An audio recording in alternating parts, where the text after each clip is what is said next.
Hey, eighth graders. Welcome back to day two of Behavior of Light, or Behavior of Waves. And today we're going to get into a couple more terms of the way, kind of understanding how waves behave. Uh, so this is diffraction. And remember, we looked at what we called refraction, which was RE. And remember with that one, when light waves hit a medium, so like a solid, liquid, or gas, it would slow down, and when light hit those mediums, and by slowing down, it bent. And that bending of light is called refraction. And that also happens with sound waves. Sound waves can also refract as well, so they can hit a new medium and bend too. But this is diffraction, which is a little different. And diffraction is the bending of waves around barriers or through openings. So when this happens, you get the light kind of starts, it kind of spreads, it changes its size and shape a little bit. Here's a good visual example of what I'm talking about. This one's a little harder to kind of visualize, but so here is light coming through a open doorway, and you can kind of see what's happening to the light. And you've seen this maybe in your house, maybe through a window, or even like a closet door open that has a light on, and you can see the light kind of spreading. And this is what we call diffraction. Okay, the next one we're going to look at is absorption. And absorption has to do with the object. So light tends to travel in a straight path, and then when light strikes an object, so it could be any object, it could be me, you, it could be, any kind of medium. Some of that light can get absorbed by the object. Well, you've probably experienced this in your life, right? If you wear a black shirt and you go up outside, what happens to that black shirt? You sit outside for a few minutes, you start to get really hot because that light is coming in and it's actually striking your shirt, and some of that light is being absorbed. Well, if you remember back when we talked about energy, because light is a type of energy, well, energy transforms from one form to another. Well, that light something has to happen to it. So it ends up transforming, and what it transforms into is thermal energy, which is what you feel as heat, right? Kind of warming up. So light will absorb, so some objects will absorb the light, and some of that light also gets reflected. Well, the odd thing about color is that what we see as colors in an object is the light that's being reflected. So remember all the different colors of the spectrum, and depending on the object, some objects will reflect others. So, okay, so let's look at this little diagram here. So here we got green light coming in, we've got blue light coming in. Well, this object is red. What's happening is the red is actually being reflected. So that red light, the red part of the visible spectrum, is being reflected to our eyes, so we actually see this as red. Okay, so here's some more examples. Red and blue, and green is reflected. So we actually see this object as green, and this goes for all the colors. So blue, cyan, magenta, and yellow. Now, if all of the light is being absorbed, we actually see the object as a black. Okay, because there's no light essentially.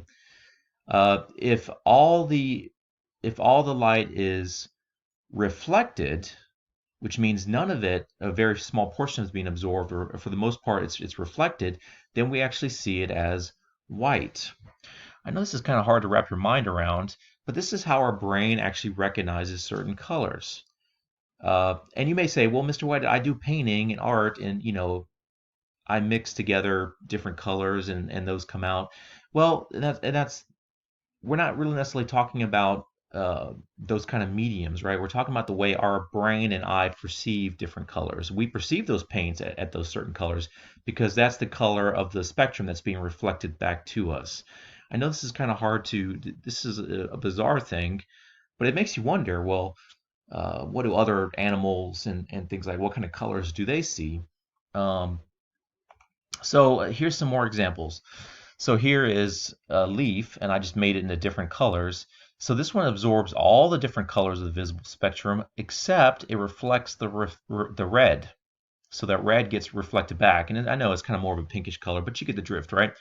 This one absorbs all the colors but reflects blue, absorbs all the colors, and really none are reflected. And really, if it was none are reflected, you really wouldn't see anything because we see a little bit of the tips of the leaf. But just for an example, right, for black, none of the colors are reflected back. And then here absorbs all the colors but reflects the green. There's a reason why leaves and things like that, they use different colors of the spectrum. So for instance, many leaves are green, right? You can go outside right now, everything's kind of blooming. You see a lot of the trees have green leaves.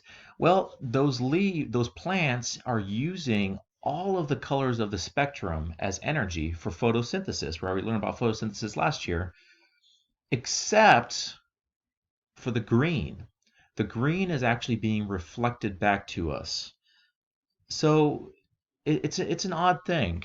Color has to do with these absorptions, okay? So let's continue on. Okay, so I had to re-record a section because my dog started freaking out.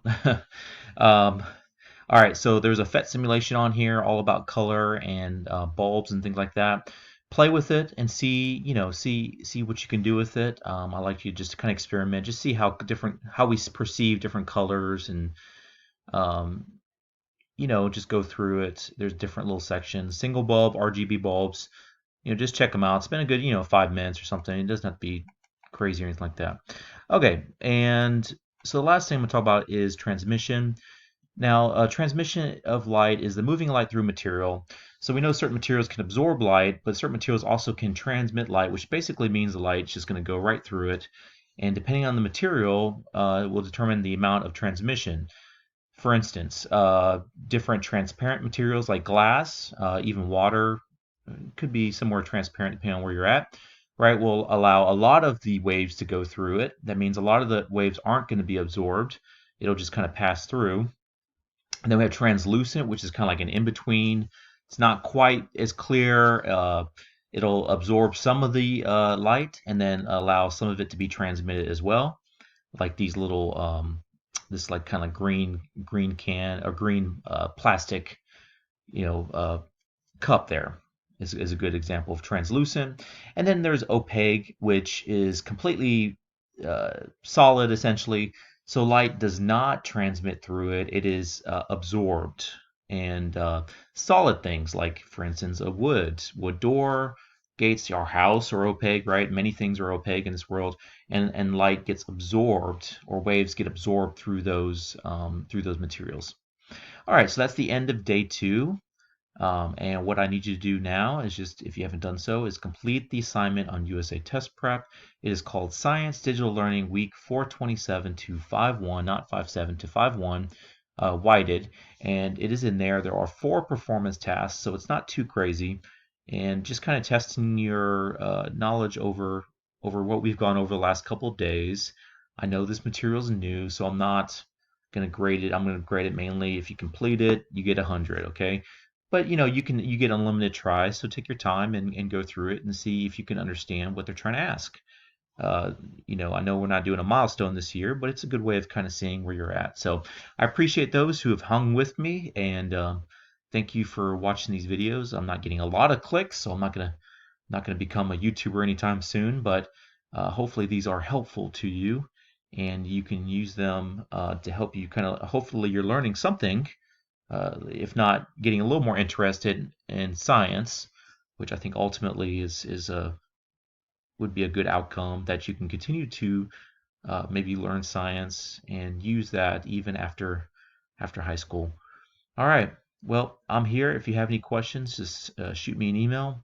If you like a conference, you would like to get some one-on-one FaceTime, I'm available. So feel free to send me a message. I'll set that up for you. All right, you guys, stay safe. Take care.